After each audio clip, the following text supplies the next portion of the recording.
Hello friend, this Aaradhya.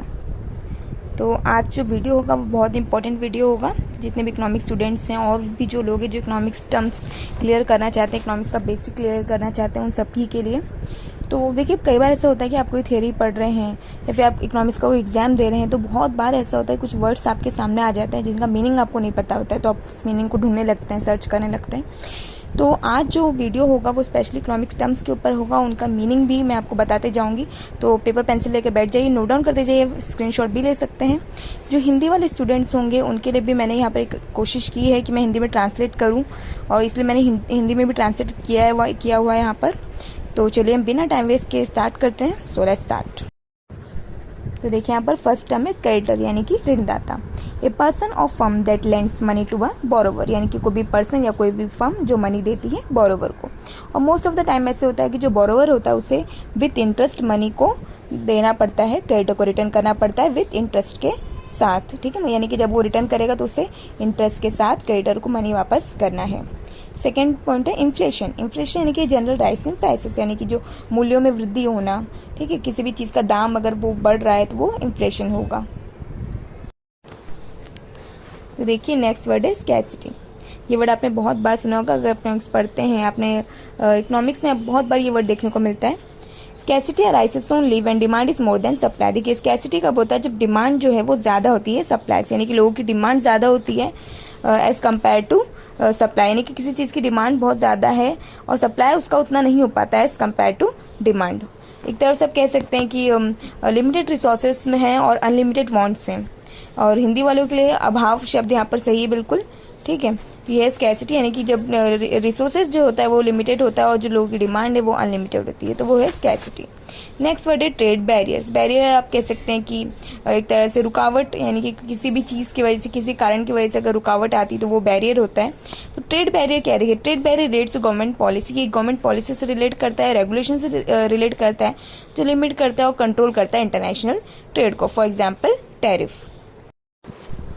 तो देखिए, next word है डेफिसिट और नेगेटिव मार्जिन। डेफिसिट, ये वर्ड भी आपने कई बार सुना होगा इकोनॉमिक्स में। The minute you start spending more than you are taking in, you incur what is called deficit और नेगेटिव मार्जिन। देखिए, यहाँ पर क्या होता है कि आपने मतलब कि जितना आपने इन्वेस्ट किया था, यानी कि आपने किसी चीज़ में इन्वेस्ट किया, आपका जो कॉस्ट ऑफ प्रोडक्शन है, यानी कि आपका जो खर्चा है वो ज़्यादा हो गया है।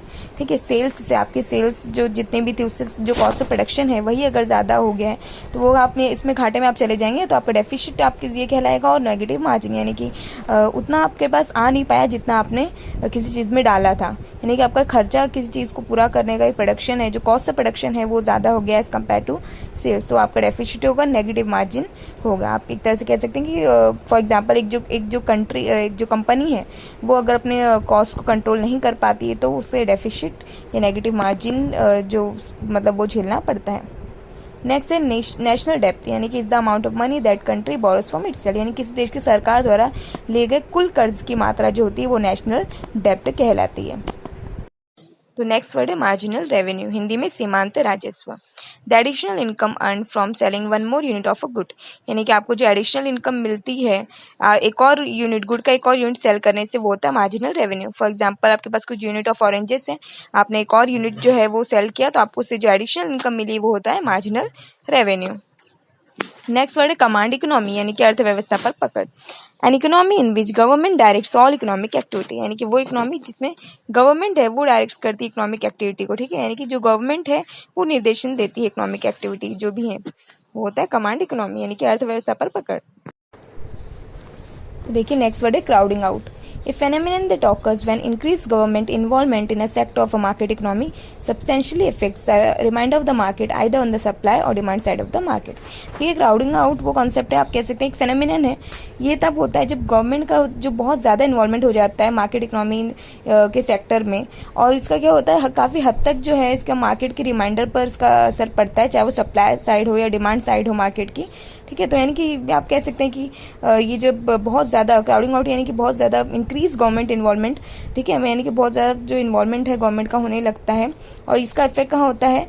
मार्केट के रिमाइंडर पर होता है, चाहे वो सप्लाई साइड पर हो या डिमांड साइड पर हो। चलिए आगे देखते हैं, हिंदी में भी है ये। ये देखिए यहाँ पर आप अच्छे से समझ सकते हैं, यानी कि देखिए सरकार जो है वो घाटे में चल रही है, यानी कि उसका घाटा इतना काफ़ी बहुत हद तक बढ़ चुका है। और वो जो अगर अपनी जो धन की ज़रूरत है उसको पूरा करने के लिए वो कहाँ से धन ले रही है, बाजार से धन ले रही है, मार्केट से।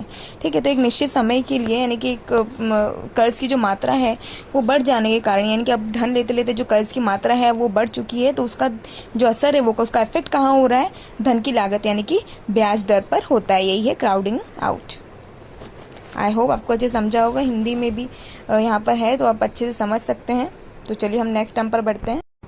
तो देखिए नेक्स्ट वर्ड है फिस्कल पॉलिसी, यानी कि राजकोषीय नीति हिंदी में कहते हैं इसे। बहुत बार आपने ये वर्ड सुना होगा, फिस्कल पॉलिसी फाइनेंस से रिलेट करता है ये।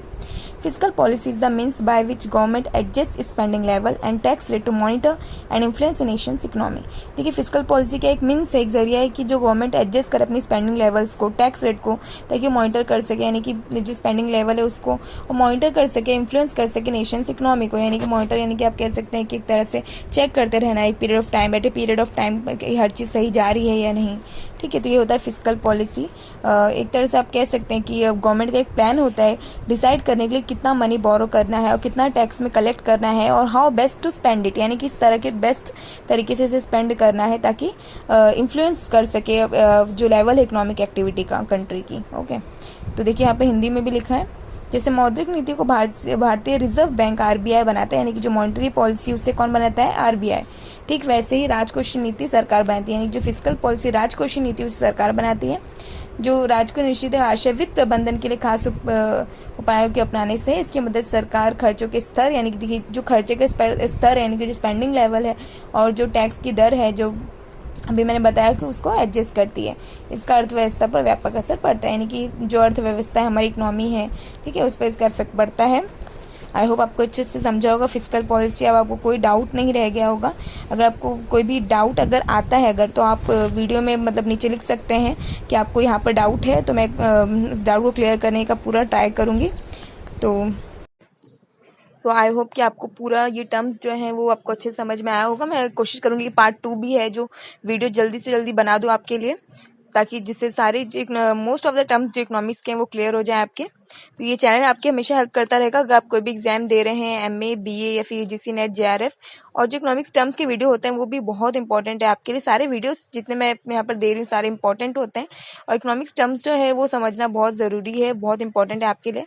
और मैंने जो आपके लिए क्विज बनाया था वो भी लिंक आपको डिस्क्रिप्शन में मिल जाएगा। अगर आपने अभी तक अटेम्प्ट नहीं किया है तो ज़रूर कर लीजिएगा, क्योंकि बहुत ज़्यादा इंपॉर्टेंट है आपके लिए।